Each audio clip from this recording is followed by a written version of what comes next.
اللہ تعالیٰ نے تمام فرشتوں کو حکم دیا آدم علیہ السلام کو سجدہ کرو، تو ابلیس کے علاوہ سب نے سجدہ کیا۔ ابلیس انکار کر دیا اور تکبر کیا۔ اللہ نے ابلیس سے پوچھا، جب میں نے تجھے حکم دیا تھا تو کس چیز نے تجھے سجدے سے روک دیا؟ ابلیس نے کہا، میں اس سے افضل ہوں، تو نے مجھے آگ سے پیدا کیا ہے اور اسے خاک سے۔ اللہ نے فرمایا، تو جنت سے دفع ہو جا۔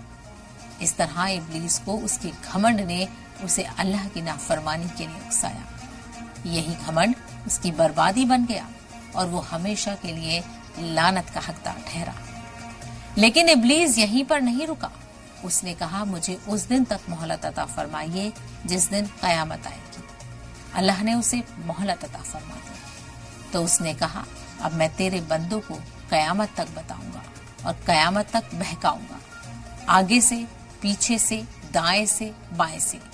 اس پر اللہ نے فرمایا، جو لوگ تیری پیروی کریں گے میں تجھ سمیت ان سب سے جہنم بھر دوں گا۔